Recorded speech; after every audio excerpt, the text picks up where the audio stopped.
And who's the next one? It's you. You just look in the mirror every morning. It's you. You have the ability within you to do anything you think you can do. You just have to go within and ask, what is my purpose? How can I serve you today? How can I serve the light today? And then whatever happens to you, know that it's an opportunity. You know, there are days I've been in the supermarket. I go to check out. And the clerk, the cashier, she gives me the wrong change. She gives me a 5. She should have given me a single. Okay? I always hand it back to her and say, excuse me, you gave me too much change. My faith won't let me keep it. Now, people give back change all the time, but they don't say, my faith won't let me keep it. That causes the cashier to say to me, oh, thank you so much. What's your faith? What's your faith? Then I get to say, well, I believe in that we're all here. I do a whole oneness thing, you know. I get in as much as I can get in, as fast as I can talk in 30 seconds or less, because the line is, you know, I'm in the fast checkout line. I have the audacity to do this in the 10 or less item. But then what happens? The guy behind me, he's like this, because he wants to hear this conversation, because it's, you know, you're in the market, it's usually just the National Enquirer you got to kill time with, and all of a sudden there's this like philosophical, spiritual discussion going on, and he's like this, or she's like this. Now 3 people are in a dialogue, okay? 3 people are in a dialogue. If I keep the $5, because, whoa, I got $5 extra. If I keep the $5, I leave knowing I did something wrong. Maybe not here, but here. The checker goes the end of the day and checks out her drawer, and she's $5 short, and that comes out of her salary. Okay, and the guy behind me goes home after reading the National Enquirer. If I have the conversation with her, she's happy now for the rest of the day, or at least an hour. She goes home at the end of the day, and she says to her husband, boyfriend, sister, friend, neighbor, you won't believe what happened to me today. A woman came in, a $5, Faith wouldn't let her, we had a conversation, and now it's whispering, right now it's spreading. The guy behind me goes home and he says, yeah, I'm in the market today. You know what, this woman, everything we think, everything we say, everything we do matters. You're a light worker. You change the world. When a butterfly flaps its wings in Voorhees, New Jersey, wind patterns change in Osaka, Japan. It's just a matter of time. That's physics. That's life. That's the reality. You may not get to see it. You may not be in Osaka when it gets windy, but you did it. We can't always be there. Moses didn't get to go into the land. He only got to take the people to it. You have to accept what your portion is. You have to be grateful for it. And you have to actualize it. And then you have to let go of the outcome. That's the hard part. You got to let go of the outcome.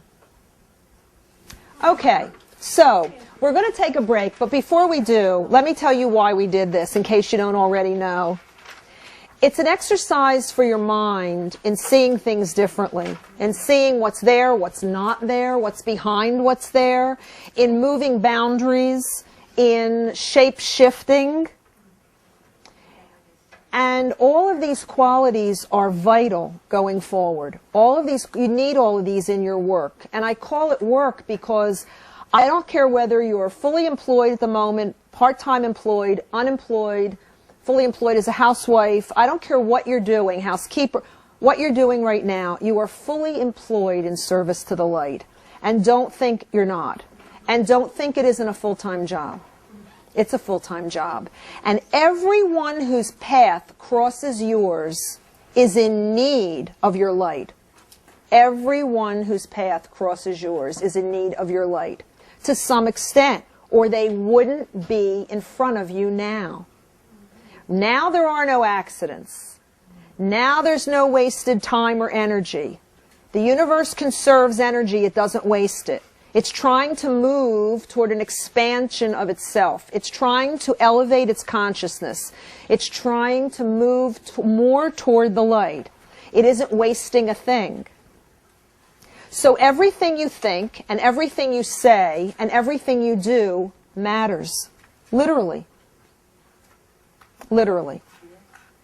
And before I break, I'll just leave you with a little story of something that happened to me a couple of years ago.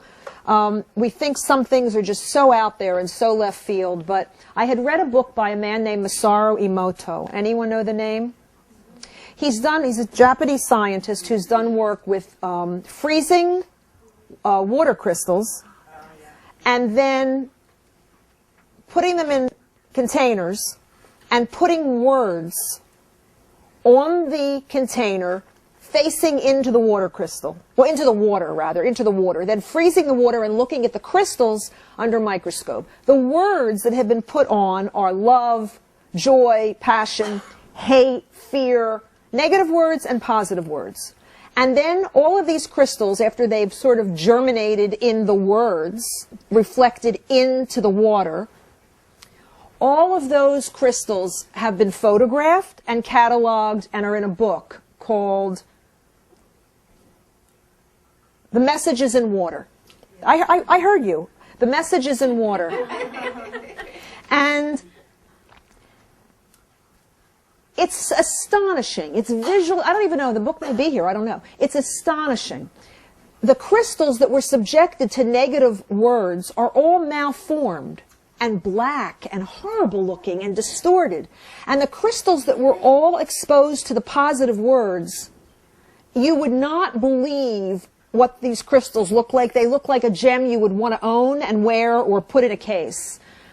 And so then he took that information and he began to take groups of people to bodies of water that are polluted in Japan and elsewhere. And they ringed the water, the bodies of water.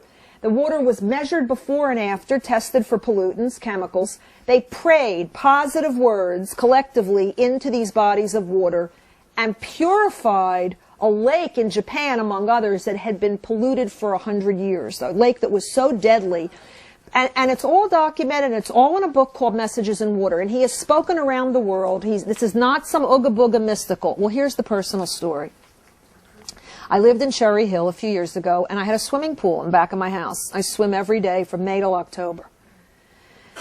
And I opened the pool in May and couldn't get the water balanced and couldn't get the equipment to work right. I had the pool company out 5 or 6 times the first month. The heater kept breaking, the pump kept breaking. Every morning I came out, something else was wrong with the pool. And I couldn't get the water balanced. No matter what they told me to do, I'd take it, they'd test it, they'd give me the chemicals, I'd come back, I'd do it, nothing. And I got up one morning and I said, you know what do I have to lose?